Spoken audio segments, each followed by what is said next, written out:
Kilimanjaro, Kilimanjaro, Kilimanjaro, Kilimanjaro, mlima mrefu na mawenzi, na mawenzi, na mawenzi, mlima mrefu sana. Kilimanjaro, Kilimanjaro, Kilimanjaro, Kilimanjaro, mlima mrefu sana. na mawenzi, Na mawenzi, na mawenzi, na mawenzi, mlima mrefu sana. Good morning. It's day 2 of our adventure here on Kilimanjaro. We're up and about. We've had our breakfast. Right now we're in the process of breaking down our camp here at Big Tree Camp, and we're getting ready to get out, be on the road, moving up towards the big one, Kilimanjaro. Well, it's 14 hours and our expedition is beginning day 2 on our climb to the next camp, Shira I Camp number 1.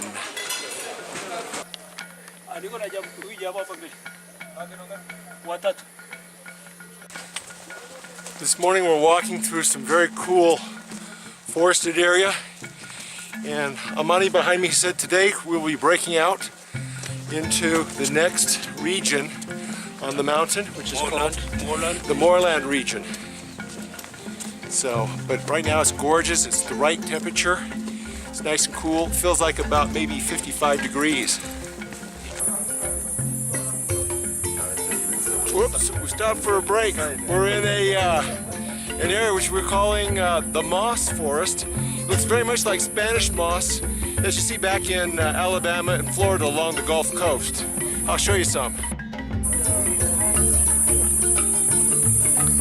The moss is just hanging everywhere up through here. It's very humid right now. You can feel the moisture in the air and how cool it is.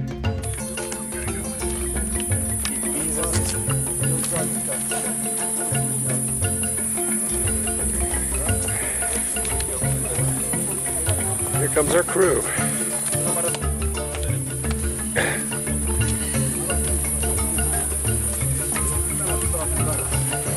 Good day, mate. Here's some Australians there, part of Climb Kili's crew there.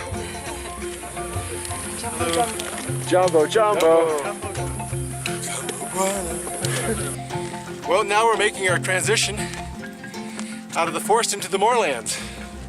It's almost an abrupt change as well. It's just bang, pow, you're out. And so the vegetation is getting sparser. You're not seeing the larger trees. We know we're probably pushing somewhere around 7,500 feet.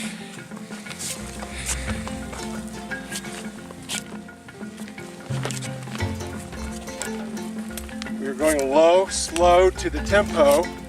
Poli-poli.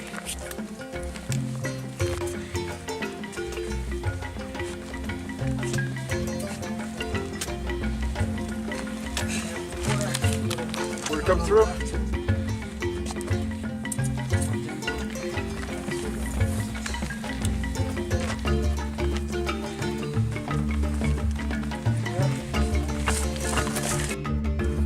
See, we're breaking out of the forest and you can see the surrounding countryside. It's a gorgeous, clear, crisp morning out here.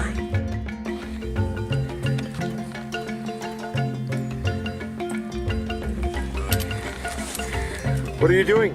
Poli-poli shuffle? Yeah, poli-poli shuffle.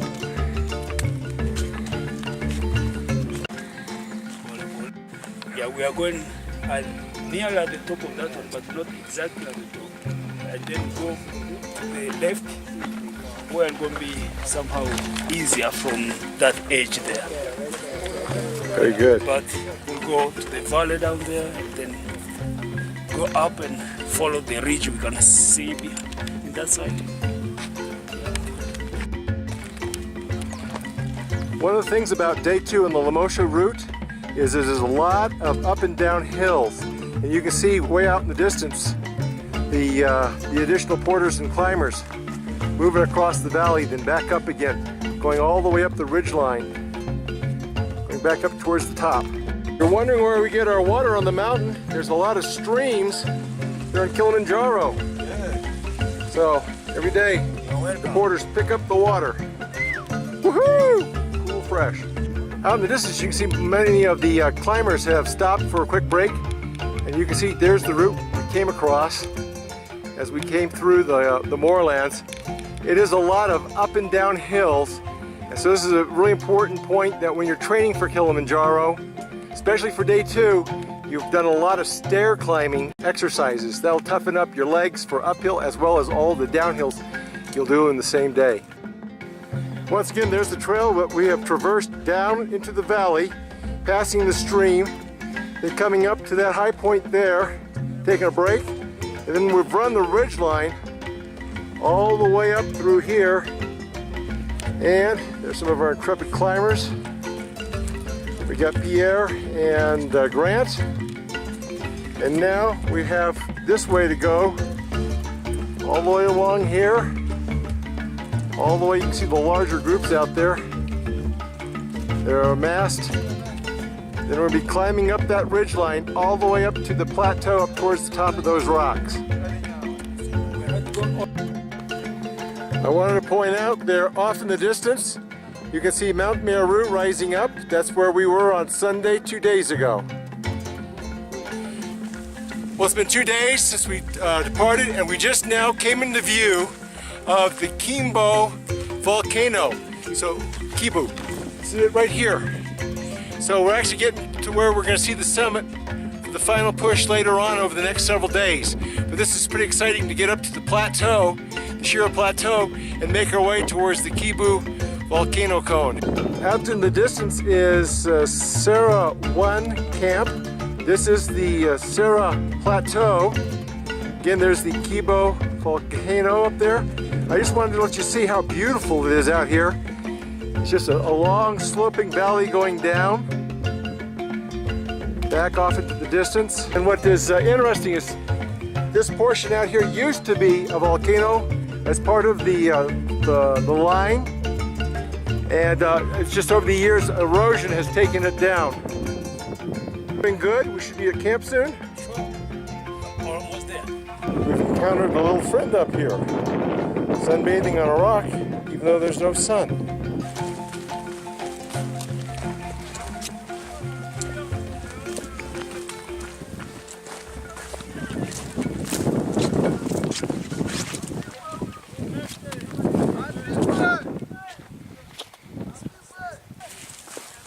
Okay, we're coming into Shira I, the camp, up here on the plateau.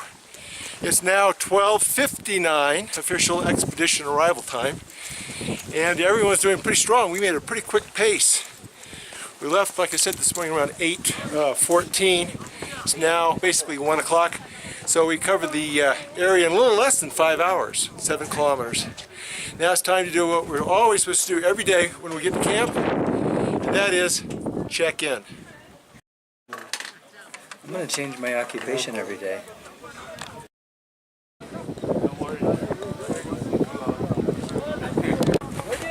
We're raising the flag once again, the Climb Kili flag on top of the mess tent.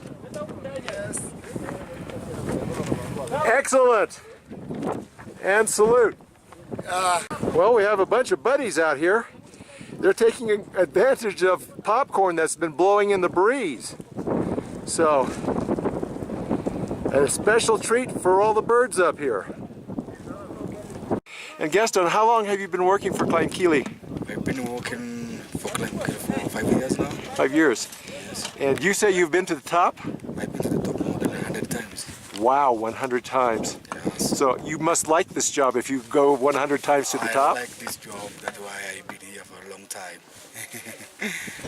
I like this job, and it's nice. What's the best part for you? The best for you? The best part of this job, what do you like the most? The last day. I like the last day. The last day. It's just finished. It's hard, but I just finish and then way down and rest.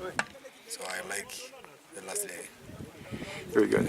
One of the nice things about being here at Shira Camp, we decided to ask our crew, instead of bathing in the morning and then walking, getting dusty and dirty, hair looking horrible, covered in sunscreen and dust, can we bathe after we get to camp before we go to bed, so that way our sleeping bags stay clean?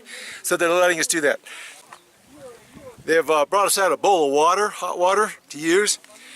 So I'm over here in the rocks. I'm gonna go ahead and do my hair, do my armpits, and I'm gonna squat down and do some of my private parts. Okay, I'm out here trying to take a bath, and we have cold rain falling on us right now. It's freezing. Okay, I've just washed my hair. What's nice is I can see myself in the monitor on my camera. So it's kind of nice. I can use it for combing my hair. And next I'm going to shave.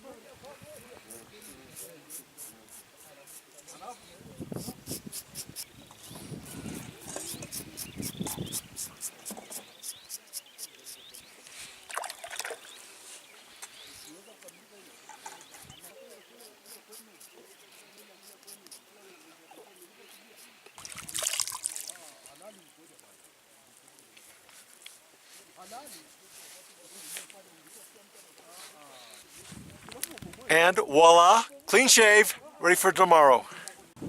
So that's bush bathing out here on Kilimanjaro.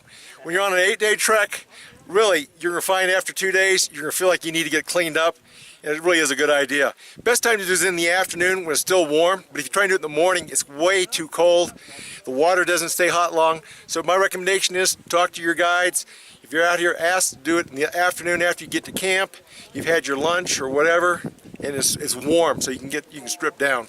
Find yourself a set of rocks, take your pail of hot water, go to town. Kilimanjaro makes its own weather on a daily basis, and what is nice right now is we're being treated to a rainbow falling across the valley there. Kilimanjaro, Hakuna Matata.